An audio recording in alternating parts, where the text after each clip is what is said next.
ಶ್ರೀ ಗುರುನಾನಕರು ತಮ್ಮ ಕೆಲ ಶಿಷ್ಯರೊಂದಿಗೆ ಪ್ರಯಾಣಿಸುತ್ತಿದ್ದರು. ಕಾಡಿನ ಮೂಲಕ ಚಲಿಸುತ್ತಿರುವಾಗ ಸೂರ್ಯಾಸ್ತವಾಗುತ್ತದೆ. ಗುರುನಾನಕರು ತಮ್ಮ ಶಿಷ್ಯಂದಿರಿಗೆ ಹೇಳುತ್ತಾರೆ, ರಾತ್ರಿ ಈ ಸ್ಥಳದಲ್ಲಿ ವಿಶ್ರಮಿಸೋಣ. ಬೆಳಗ್ಗೆ ಪ್ರಯಾಣ ಮಾಡುವುದು ಒಳ್ಳೆಯದು. ಊಟ ಮಾಡಿ ಮುಂದಿನ ಪ್ರಯಾಣದ ಬಗ್ಗೆ ಯೋಚಿಸೋಣ. ಗುರುಗಳೇ, ನಾನು ಒಬ್ಬ ಕಳ್ಳ. ನಾನು ಹೀಗೆ ಕಳ್ಳತನಕ್ಕೆ ಹೋಗುತ್ತಿದ್ದೆ. ನೀವು ಇಲ್ಲಿರುವ ವಿಷಯವನ್ನು ಹೊರಗಡೆ ನಿಮ್ಮ ಶಿಷ್ಯಂದಿರ ಬಳಿ ಕೇಳಿ ತಿಳಿದುಕೊಂಡೆ. ಗುರುಗಳೇ, ನಿಜವಾಗಲೂ ಹೇಳುತ್ತೇನೆ, ಈ ಕಳ್ಳತನ ಮಾಡುವುದು, ಸುಳ್ಳು ಹೇಳುವುದು ನನಗೆ ಇಷ್ಟವಿಲ್ಲ. ದಯಮಾಡಿ ನನಗೆ ದಾರಿ ತೋರಿ.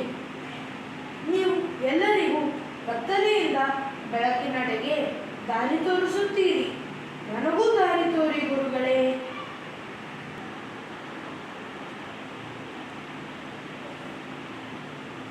ಸರಿ, ಇಂದಿನಿಂದ ನೀನು ಕಳ್ಳತನ ಮತ್ತು ಸುಳ್ಳು ಹೇಳುವುದನ್ನು ಬಿಟ್ಟು ಬಿಡು. ಸರಿ ಗುರುಗಳೇ, ನಾನು ಕಳ್ಳತನ ಮತ್ತು ಸುಳ್ಳು ಹೇಳುವುದನ್ನು ಬಿಟ್ಟು ಬಿಡುತ್ತೇನೆ. ಕೆಲವು ದಿನಗಳ ನಂತರ ಆ ಕಳ್ಳ ಗುರುನಾನಕರನ್ನು ಹುಡುಕಿಕೊಂಡು ಅವರಿದ್ದ ಸ್ಥಳಕ್ಕೆ ಹೋದ. ಗುರುಗಳೇ, ನೀವು ಹೇಳಿದ ಹಾಗೆ ಕಳ್ಳತನ ಮತ್ತು ಸುಳ್ಳು ಹೇಳುವುದನ್ನು ಬಿಡಬೇಕು ಎಂದು ತುಂಬಾ ಪ್ರಯತ್ನ ಪಟ್ಟೆ, ಆದರೆ ಆಗಲಿಲ್ಲ. ದಯಮಾಡಿ ಬೇರೆ ಯಾವುದಾದರೂ ಉಪಾಯ ತಿಳಿಸಿ ಗುರುಗಳೇ. ನಿಮ್ಮ ಮನಸ್ಸಿಗೆ ಏನು ಮಾಡಬೇಕು ಅನ್ನಿಸುತ್ತದೆಯೋ ಅದನ್ನೇ ಮಾಡಿ. ಆದರೆ ನೀವು ರಾತ್ರಿ ಯಾರ ಮನೆಯಲ್ಲಿ ಕಳ್ಳತನ ಮಾಡುತ್ತೀರಿ, ಬೆಳಗ್ಗೆ ಹೋಗಿ ಅವರಿಗೆ ಅದನ್ನು ಹೇಳಿ. ಹಾಗೆ ಪ್ರತಿದಿನ ನೀವು ಯಾರ ಬಳಿ ಸುಳ್ಳು ಹೇಳುತ್ತೀರಿ, ಸಂಜೆ ಅವರಿಗೆಲ್ಲ ಸತ್ಯ ಹೇಳಿಬಿಡಿ. ಸರಿ ಗುರುಗಳೇ, ನೀವು ಹೇಳಿದ ಹಾಗೆ ಮಾಡುವೆ. ಬಹಳ ಸಮಯದ ನಂತರ ಒಮ್ಮೆ ಗುರುನಾನಕರು ಕಾಡಿನ ಮೂಲಕ ಹಾದು ಹೋಗುವಾಗ ಅಲ್ಲಿಯ ಕಳ್ಳ ಕಟ್ಟಿಗೆ ಕಡಿಯುತ್ತಿದ್ದ.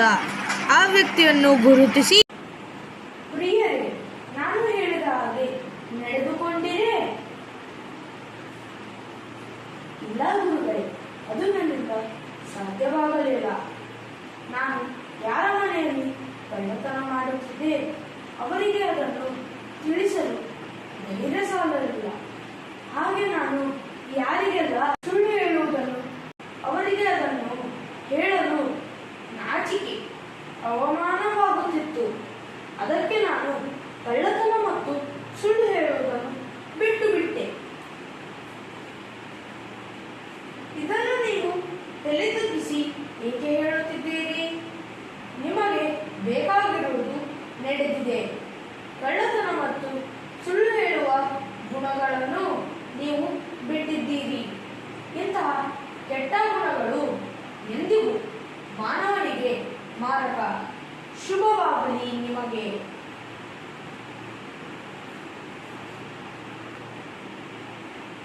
ಮತ್ತೆ ಸಿಗೋಣ ಮುಂದಿನ ವಿಡಿಯೋನಲ್ಲಿ. ಅಲ್ಲಿಯವರೆಗೂ ನಮಸ್ತೆ.